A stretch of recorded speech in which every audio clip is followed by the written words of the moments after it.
Great. So women's sports, I think, is something that we're all interested in. We're all reading about the growth and the narratives. So let's get more into the business of it, the data behind it. But before that, please, let's go down and everyone introduce yourselves. Oh, I thought they should start from there. They're the sort of big names of women's football.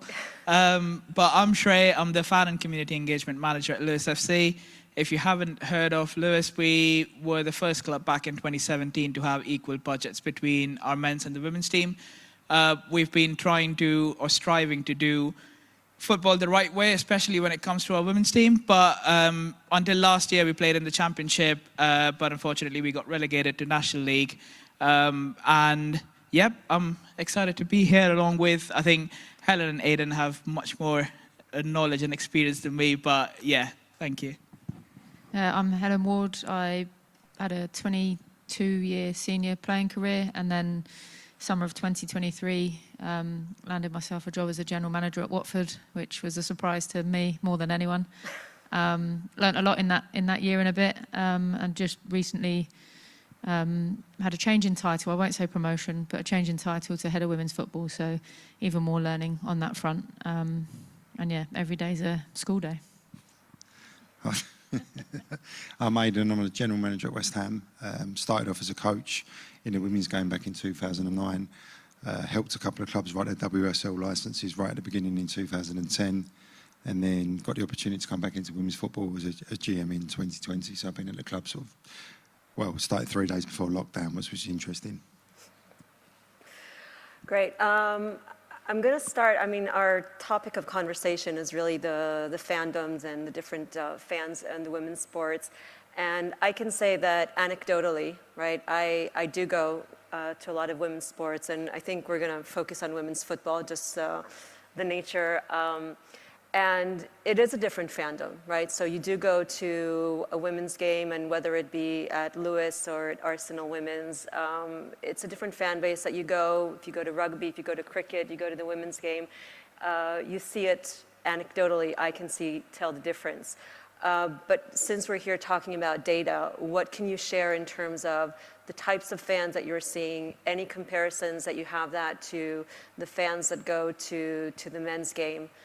So both, if you can, I think I'm going to start with you actually, Helen, because anecdotally, since, being for a 22-year career, the types of fans that you would see coming to the games and what you're seeing nowadays, and then any data that you can kind of back it up in terms of the changes that we've been seeing. Yeah, so the start of my career, types of fans would probably be limited to my mum and maybe a couple of others. There certainly weren't too many on the sidelines. But you fast forward, as you mentioned Arsenal there, and the crowds they're getting at the Emirates, they're huge, but they are still different in my opinion. It's not to say that there's any less passion, but I certainly think it's more family-based. I think you get more of a younger audience as well. For example, I've got 2 nieces who are in their late teens and not really massively interested in football for many, many years. But now are big Arsenal women's fans and get themselves to games as often as possible. Maybe for girls and women, it feels like a safer environment for them.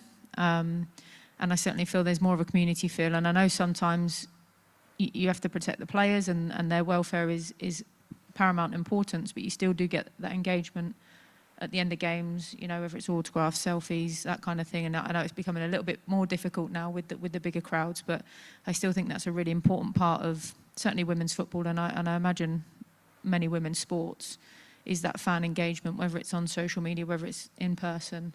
So I do think there is and it's not a better feel or a worse feel, just a different feel to attending a women's sporting event. More relaxed maybe. But as I said, it's not down to lack of passion. I'm not massively into data, so I probably can't give you too many insights on the data side of things.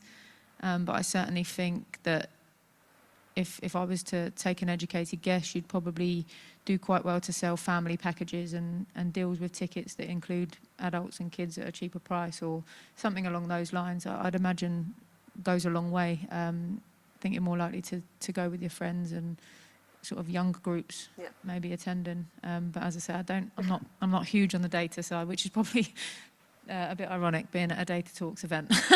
No, we need both, right? Aidan, anything you'd like to add to that? No, I think Helen hit the nail on the head. I think the women's game, you would see the crowds are far more inclusive, and you'll see people from different backgrounds, different representations coming to the game and feeling safe to be able to enjoy football where they might not be able to do that going to a men's game where they still feel it might be a little bit tribal and a little bit aggressive. So yeah, definitely I think it's an opportunity for people just from any background to come and watch football.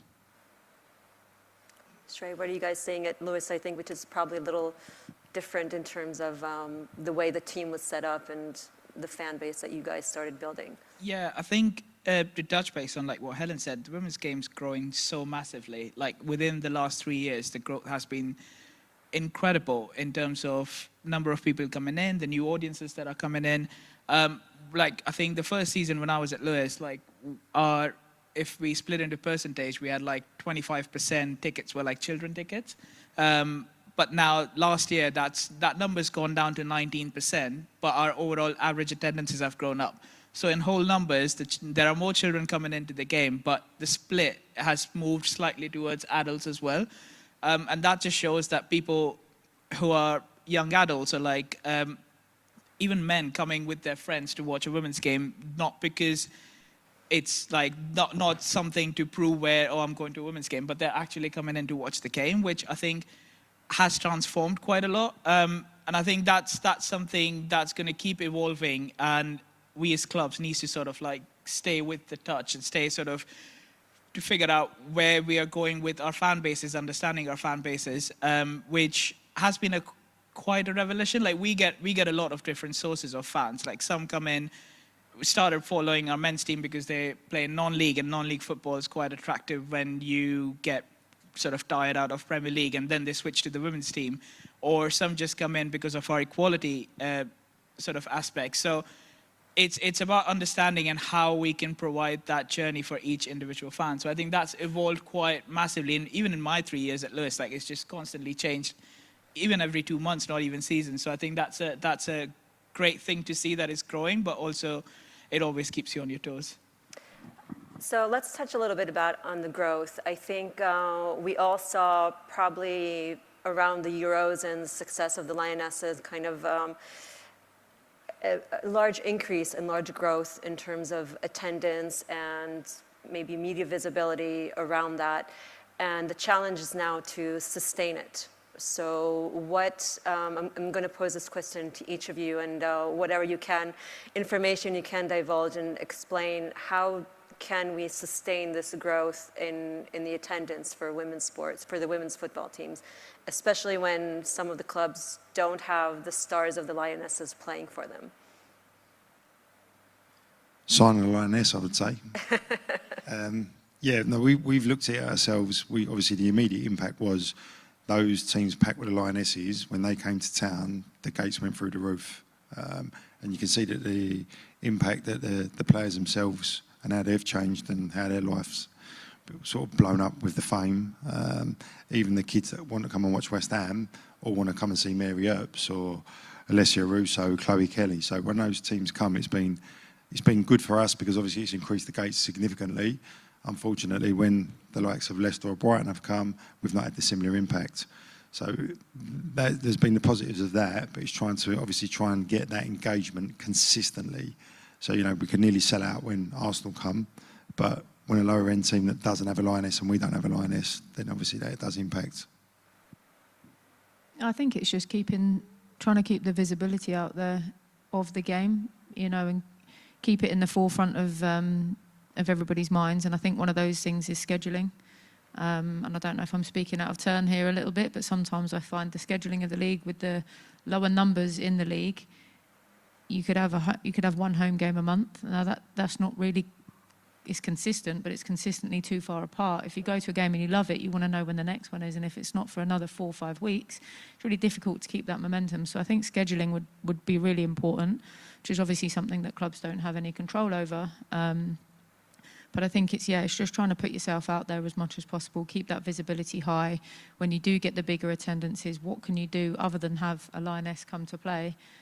what can you do to bring those people back? And it's like, yeah, great, you've come to watch Alessia Russo, but how about next week you come back and watch player X, Y, and Z, who might not have played for the Lionesses, but they might in the future, and they need you to keep coming. And it's trying to, I think if I knew the answer to that, I'd probably be a lot richer. But yeah, it's a really tricky one. You want that bandwagon to keep going, but it's how to keep it going is the key. I agree with what Aidan said. Like we had a FA Cup game against Man United, and it was bonkers. Like we had to literally hire out the car park outside the stadium, and like it was a massive logistical nightmare. And we had so many, like my inbox was flooded with complaints saying, "Oh well, I've been coming to the club for 20 years. I didn't get a ticket. Like this is not fair." And what we did was, it was funny, but we emailed all those people back saying, "Oh well, sorry you missed out, but next weekend the women's team are back at home. Why don't you come for that one?" No response, no ticket bought. So it's that thing where people come in for that big name and they kind of make you feel guilty for trying to make women's game a much more sort of sustainable and organized manner. But yeah, I think having that connection, which Helen had touched upon, was the connection between the players and the fans is so crucial and so sort of key in the women's game. I think when we scale up the game, it shouldn't lose that. I think there is a sense of tribalism, but there's a friendly tribalism. I think Watford and us, like we've had our back and forth for the last 3-4 years, but I've never seen, I think in fact Watford Supporters Club always tweet when they come to us because they sort of just love coming to the dripping pan. I think it's like that, they come in, bang their drum and cheer for their team, but at the end of the day it's always smiles and sort of goodbye. So I think it's about keeping in touch with that emotion, which was mentioned quite a lot today, of how the fans interact with each other and the club. So yeah, there's a long way to go, but there's, I think, bit by bit, if that emotion's kept in the center of it, it's going to be quite good. So maybe you can talk a little bit to those, how do you create those emotional connections, and how do you, I know, Aidan, we talked in the past about community-led activities so that the team really is part of the community, and kind of growing that, the importance of the homegrown fan base, as this is technically, I mean, we talk about women's football for many years, but I think many of us are looking at it as a new product, so to speak. And so how do we kind of create this new experience, and just talk about a little bit of those initiatives that you guys are doing, each one with your clubs? Yeah, I think because it is relatively new, I think we're looking at a younger generation that you want to try and get into the sport. I think there's a certain generation that just won't have it, and that's fine. There's no point in trying to work on that. But for me, I'd like to place a lot of emphasis of getting into schools, local clubs, building relationships with local grassroots teams, offering tickets for their young players to come along, and they bring their parents and their siblings, those kinds of initiatives. But getting out there and trying to, as you said, interact, getting your players out there, meeting them one-to-one. As soon as that kid thinks, do you know what, Anna Philby, for example, she's my friend now, I'm going to go and watch her play, and almost making them think that they're really part of the club and the team. And we can probably do that to a greater extent because we're in a lower division at the moment. We've got a smaller fan base. It's not going to get too crazy. And I think we have to utilise that by getting out there and running activities, running festivals, whatever it might be, where, as I said before, you're visible, your badge is out there, your brand is out there. This is what we do, but we're real people. We're nice people. We're not just running around on the pitch trying to win games. We've got good people involved both on the pitch and off the pitch, and trying to get people to buy into that sort of, for us anyway, that sort of family club, that family ethos, and that we're all in it together, and it's not us and the fans, it's everybody together. And with the supporters group, we've got a lot of communication with them, and you know, we try and look after them to as much as we can. Obviously, we can't tell them everything that's going on all the time, but we try and keep them in the loop as best we can. And you know, we've got contacts that then can spread the word, and they know that we're trying to do the best for them, even if sometimes it doesn't always come across, or you know, results don't go your way. I think it's just maintaining those relationships as far as you can to not keep people on side, but just keep them wanting to come back. Aidan? Yeah, I think after the 2019 World Cup, there was a million women and girls signed up to actually play football. So that tells you the interest, and there wasn't enough coaches or facilities to be able to facilitate that at that point. So the demand is there, and women are interested in playing football and being part of it. We work with our schools, we work with our sister clubs, so we work with a lot of girls-only clubs and a lot of mixed boys clubs as well now.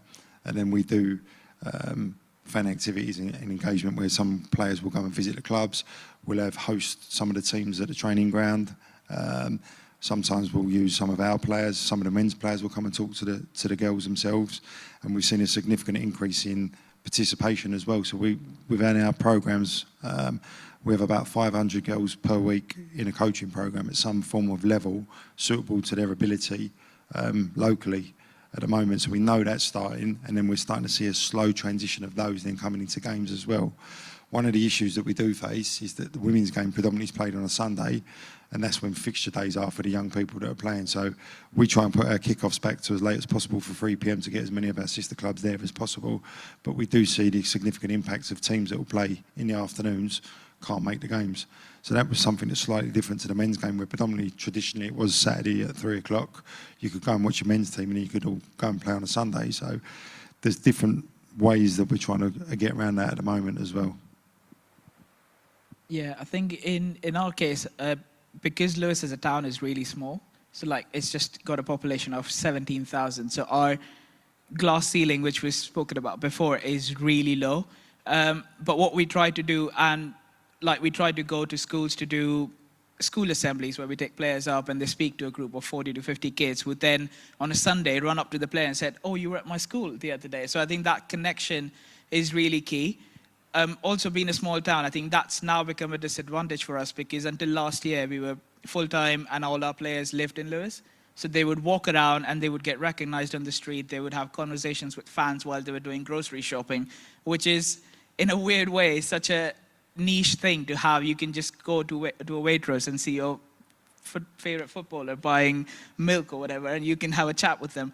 But now, because we've shifted to part-time, we don't really have a lot of players living in town. So that connect has disappeared, and we're feeling it. Like, we're getting feedback from the fans saying, "Oh, we don't know the players. We don't know the new players who are in there." And that's seen our attendances drop this season. We're trying to figure out what exactly it is, but I think having that player connection in the community, like you said, is really key. We have a Lewes Junior setup, which is around 500, 600 odd kids who play from under 9s to under 18s in the sort of community teams. And what we've started this year is having them each, sort of one team each weekend as mascots. So they come in, they walk out with the teams, they look up to the players that they sort of see as they aspire to be potentially. And I think that's created that feeling where parents would like to bring their kids down. Now we're seeing that the junior leagues, like the parents are forcing the kickoffs to be earlier so that they could go to the game, which I think is a powerful shift from having that influence on sort of the communities that come to the game, because in the end, that's what makes women's games so special, is the different communities that come together and build up a team or a club. So, yeah. Double-edged sword, you're growing too big that they don't shop at the Waitrose anymore. There was a question here before, I think, to the previous panel on conversion, right? So in terms of, if we know that someone is a fan of the game, is it possible? I agree, Helen, there are some people that it's not worth talking to. They're never going to be fans. But how can we identify those same families or those same traditional men's fans and convert them to also become fans of the women's game? Do you look at those as initiatives of what you're trying to do? Yeah, 35% of our season ticket holders are actually season ticket holders for the men's team as well. So when the women's team was established in 2018, the men's team wasn't playing in Europe. So unfortunately, when we first started, we were getting very good crowds. Year one, it was sort of averaging 900 to 1,000 people. Year two, we were at sort of nearly 2,500. We had to move from the stadium at Rush Green to move to Dagenham to be able to go with the increase. Then COVID hit. Then we came out of COVID, and then the men's team were playing in Europe, which meant Europa League games on a Thursday impacted that the men's team was then playing on a Sunday. And like Helen said at the beginning, with scheduling, we have no access. So we're 35% of our fans straight away that are down. So hopefully we're going to see some of those start to come back this season now that the men's team's not playing in Europe. That was one thing. In terms of the conversion rates and others, you know, there's something that we're looking into. 11% of our season ticket holders in the men's stadium are female. So it's around about 7,000 people. Yet we're struggling to get them to convert to come to the men's to our games. Now that may well be due to the fact that there were so many clashes last season. And again, we're starting to put some strategies together to try and engage with them, to try and get them to come to some games, at least try and taste it for the first time. Yeah, I think for us, again, Watford has a supporters group called Women of Watford, and that's about getting more women to football matches, not women's games, but to football matches. So we try and work a lot with them and other supporters groups from the men's side, and try and engage with them to say, look, we're not comparing the two. I think we need that. That's the biggest key, is for people to realise that it's the same sport, but it's a different game, and you don't have to choose one or the other. I always say it's like choosing your favourite kid. You don't have to do it. There's pros and cons to both, but you don't have to choose your favourite kid. You don't have to choose whether you like women's or men's football. Like, you can enjoy them both. It's okay. And I think that's the key thing. If you can get over that, then you'll get a lot bigger conversion rate. But I think for us, we've found that playing our home games predominantly outside of Watford is a real barrier. But then you have to, on the flip side, if we were to play all our games at Vicarage Road, it costs $8,000 to open up the doors of the stadium before you even get started. So it's kind of weighing it up of, if we can't get the attendances to then cover that costs, then we can't really play there. But if we don't play there, then everybody's out of their usual routine. If you play a game at Vicarage Road, you guarantee we're getting probably over double what we would normally get, way more than double. That we'd get at Wimbledon, because they know where to park, they know what food they can get, they can access the club shop. It's in their their normal match day routine. But it's trying to then convince them that it's not just a one-off game. Come to every game, and if we can guarantee that you're going to do that, then we can play more and more games at the main stadium. But again, it's down to fixture clashes. Groundsmen are very protective over their pitches. All that kind of stuff plays into it. Sometimes it feels like you're fighting a losing battle, but you keep going and you chip away, you get those small wins, and gradually you'll get somewhere. But I think certainly working with supporters group from both sides of the club is where we find that we have, you know, some of the best success. I think we're in one of the fortunate situations where both our first teams play on the same pitch in the same stadium. So I think 3 years ago we started that conversation, speaking to the men's fans, saying, look, the men's team are away in whatever little town 3 hours away, so why don't you come on Sunday to watch the women's team if you can't go to the away games? It was a slow ask, like the first comment, which is really frustrating, but the common response was, oh, well, so are you going to ask the women's fans to come to the men's games when the women are playing away? And we're like, well, you know, it's not about comparison. It's growing both the teams, which are in the end going to benefit the same club. But eventually, I think people started buying into it more. People realized that there's different experiences, but you still have the same access to hospitality, to club shop, everything on the same sort of, like you do on a Saturday, you just do on a Sunday. That saw both our attendances grow. So once, I think when the equality campaign initiative was introduced in 2017, it saw both the teams' attendances grow together. So I think people started coming in believing in the club and what the club stands for, and not just a particular team. Even last year, our league average attendances were like 930 and 940 across both the teams. So it was quite similar. And you could see, like, over the years, both the teams have grown hand in hand. And one of our sort of benchmark is, so we sell a season ticket, which is a super season ticket, which is like both men's and the women's games. And that has grown over the last 4 or 5 years by nearly 200%. So I think people are converting from their individual team to the super season ticket just because they are enjoying the football on both the sides. So I think making people realize that they have the same experience. It's, like you said, it's the same sport, but 2 different games. I think that is helpful, but I think it's also predominantly because Lewes is more of a family town. It's more of a young family town. So the men who come on Saturday, then instead of spending their Sunday with their family at home, choose to bring them down as well. So I think that understanding your fan base goes a long way and makes a big difference. Yeah, it's understanding the fan base. I think that the challenges are different when you're looking at it that way. And Aidan, I'd be curious to hear from you as, you know, being a London team where there are very successful women's teams in London. Whereas I would never ask a man if he's, you know, a fan of the men's team, if he's a West Ham, if Arsenal is succeeding or if Chelsea is in Champions League, they're not going to go to the match. Whereas I think a fan of the women's game, if Arsenal or Chelsea are playing in the Women's Champions League, they might go even though they're in East London. So how do you deal with the competition that you have within that London space?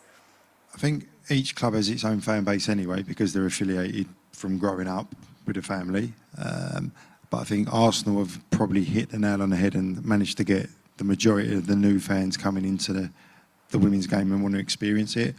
Knowing some of the guys that work there and having conversations with them, a lot of the first-time fans that want to go to games are going to the Emirates to watch them because they're putting on a show. You know, the stadium's full, they're playing competitive games, and it's a great opportunity to see the team. And you know, normally they are winning their games as well, so it's a great opportunity for those that are the neutral as such. For us, it's about trying to grow steadily. I think when you look at the women's game in that example, I find it interesting that Arsenal seem to be able to get those really big crowds, yet Tottenham can't get anywhere near it, and they're coming out the same catchment areas. So when you start to look at it really, how many are actually football fans and how many are people coming for the first time? Because if you're coming for the first time, why would you go to Arsenal? Why would you not go to Tottenham? Why would you not go to West Ham? So I think the fact that Arsenal have been established for a long time and probably the most established women's team in England. They had a big fan base. I mean, we were quite lucky. We were at a first stadium game back in 2012 and they had a crowd of about 5,500 there, which was big then. If you told me to fill it to 60, I wouldn't have believed you at that point, but it has happened. But I do think those coming to those games at the moment are not necessarily Arsenal fans. They're people that want to go and just say a good game of football. I think when you start to then compare, for example, Barcelona came to Chelsea last year for the Champions League at Stamford Bridge. That's probably the best team on the planet at the moment, and you can only get 24,000 people there. So that's, you know, I think that's where it's at. I think obviously Arsenal have got a big part of the Lioness squad as well, the big names.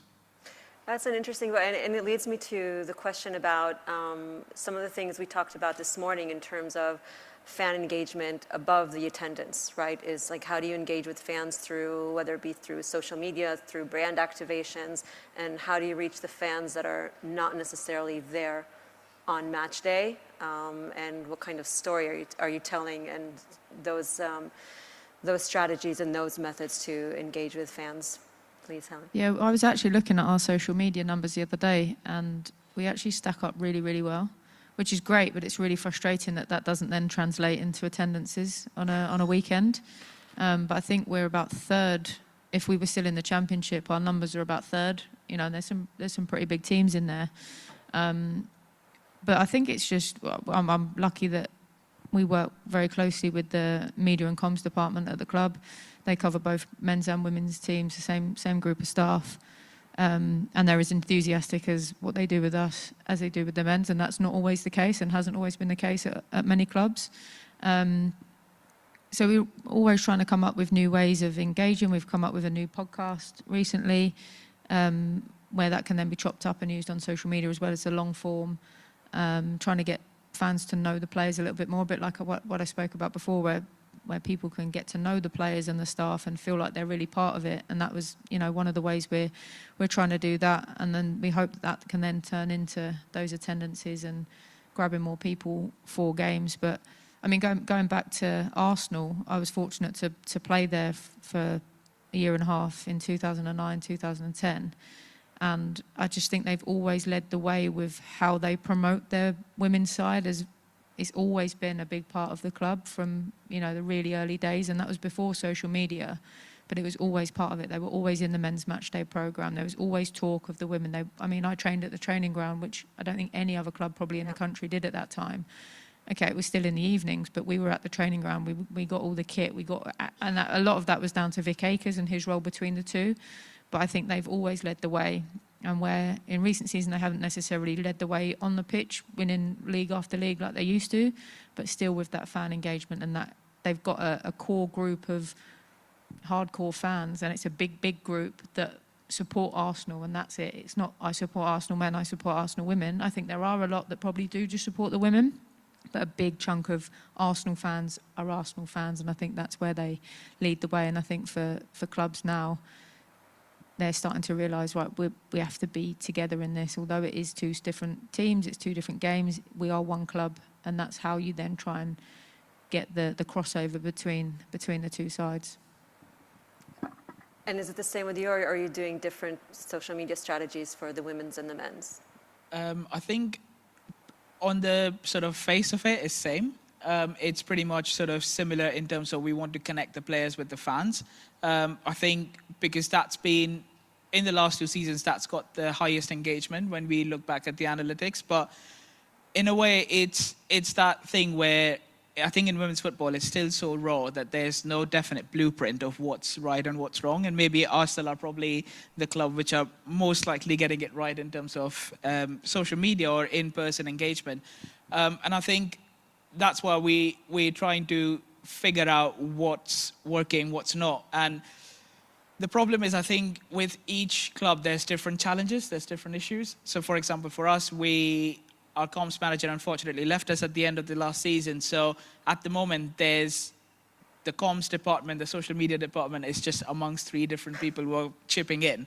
So we don't really have the resources to then strategize and think and how do we build and grow up. And that's the honest truth about it. And if you go to a lot of clubs in tier 3, tier 4 or below, they probably have similar problems if they don't really have a big backing behind them. So I think it's about then also understanding what's working. So like, for example, this year, people are enjoying the goals scored videos that we're putting out. And we're just trying to make sure that we do that every game because that's what people are liking.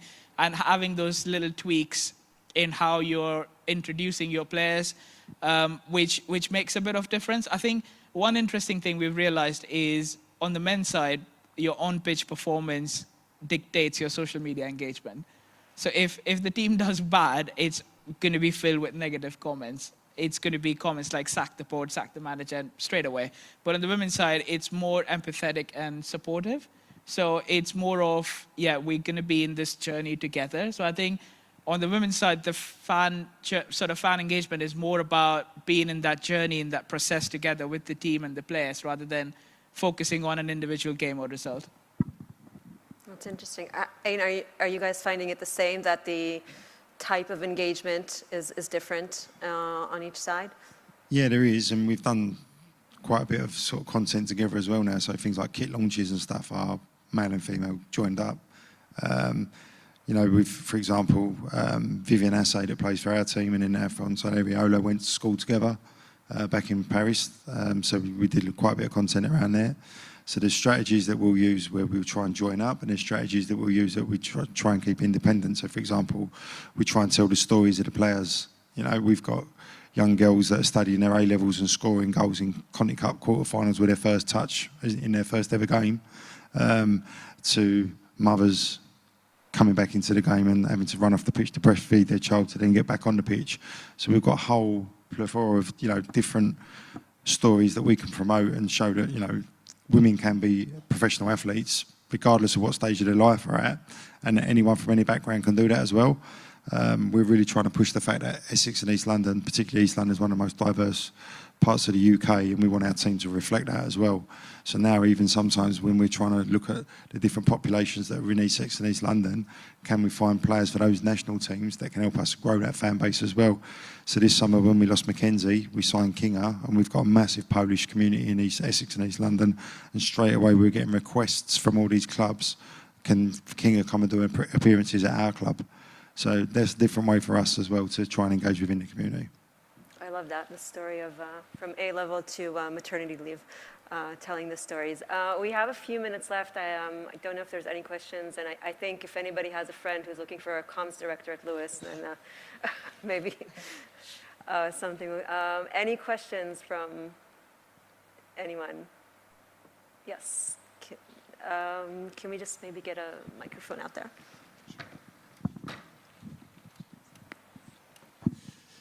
I don't know if any of you are cricket fans, but obviously the ECB with the 100 have done a really good job of pairing up the women's matches before the men's matches. Is there opportunity with any of your clubs to look at something like that in the future?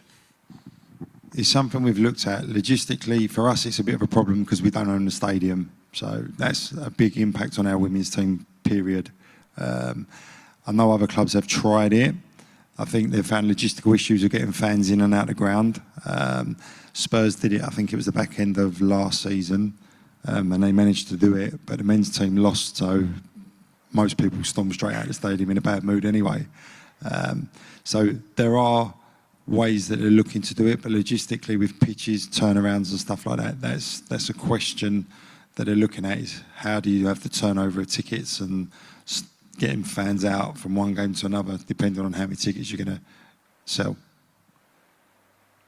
This probably also goes back to the scheduling issue, right? That the cooperation between the two governing bodies. Yeah, 100%. And also going back to groundsmen and their pitches. They're very protective over it, rightly or wrongly. You know, the guys here are working really hard with the hole that's in the pitch at the end of the other end of the stadium. But yeah, I think it is. It's just the logistics around it. I think I don't watch a lot of cricket, I have to say, but I have the 100 has caught my eye, and I do like how that works. I'd actually be really interested to speak to someone about that and how they go about it logistically. But yeah, it has worked in the past. But the one that Aidan mentioned with Tottenham, I think if you do get an irate crowd for a men's game, it's going to have a negative impact probably then on the women's game, or the women's team, and potentially even their performance. So it's a real fine balance. It could work brilliantly, but it could also have the opposite effect. So it's on a real fine balance, I think. I know a club that were looking to do it, and I know this may sound silly, but basically it was the Hawkeye technology, the removing of the Hawkeye technology, because it had to come down to them be taken to another stadium, that meant they couldn't do it. I think one of the things that we were looking at in terms of data was how long does a fan stay after a game? And I think that's the element piece we discovered, that the engagement for a football fan is quite short because they come in with their mindset of 90 minutes. That's it, I'm done. But in cricket, like, people are used to staying for the whole day in the stadium. They know that they can have food, have a drink, and things like that. So I think even if the gap between two games is big, it's still, there's a lot that's going on that can be done, which is difficult in terms of football, because people are like, all right, 90 minutes done, I'm going to go home. But to keep them engaged for, let's say, another 2 hours and then another game is probably something that we did look into, but it was a bit challenging at that point. And also changing rooms, like if it's a December rainy day, the state of the changing room after one game is not going to be something that the next team wants to go in. So I think that's probably one of the big logistical issues there. I think there was another question there. Yeah. How do you think the main stadium's pricing will evolve? Because I've read quite a bit recently about how obviously Chelsea and Arsenal are putting lots of games in their main stadium, and now they're trying to edge up the pricing, and people say, well, no, I only want to pay £10 or £15. Obviously, Helen, you spoke about how important Vicarage Road is, but how do you sort of nudge that on so that you get that revenue stream up? That's something we've been trying to look at ourselves, because we think we're underselling the tickets, but the WSL did some research and they said that the price set should be somewhere between £12 and £15 and you shouldn't charge any more than that. And then when we have done, obviously that's when we've seen a decrease in the numbers. So I think that is the $1 million question, because realistically, to drive revenue streams, you can have the Emirates filled, but if it's only filled at £10 a ticket, actually you're barely breaking even for the match day running costs. We've costed it out for ourselves because we don't own the stadium. We have to pay a match fee, and for us to try and fill the stadium, then obviously a £10 ticket, we'd be losing money. So yeah, there's a piece of work for that to go at the moment. I think we've been notorious to sort of charging a bit too much than the average league. So I think our pricing, the way it works is the men's league have a standard price, which basically each team follows. And to sort of imbibe our equality, we basically then charge the same ticket to come to a women's game, because we saying it's the same product, it's the same effort, it's the same game. But I think what's that done is, I think 2 years ago we were we were sort of outpricing Chelsea. We were playing Champions League football, and we were in Championship. So it's challenging. I think that FA report was quite insightful, because what that basically said was you need to sort of up your prices a bit, but not too much. But I feel it's still undervaluing the product. Like the effort, the sort of extra show that all clubs try to put out, because it's not just about football when it comes to the women's games. It's a lot around it, and I think that gets a bit undervalued when you don't really charge the right amount. I think at the moment we are very highly priced than other National League clubs, which we are looking into because it's a new territory for us. But I think we're like double than every other club, which on the wider picture looks like, oh my God, what's so special about Lewes? Which it's not that much special, but we're just trying to keep the balance right and valuing the product the same. Yeah. It's branding. It's the branding of Lewes, yeah. Yeah, and it's not. I mean, even the Lionesses, for example, when they're filling Wembley now, they're not filling that out at full cost. So again, it's great that the stadium's full, but behind the scenes, it's not making the money it needs to make to break even or even start making a profit. It's difficult. Yeah, and sorry, my perception point as well was if it's just seen as cheap and having a ceiling, how does it then grow out of that? Is it always seen as an inferior product?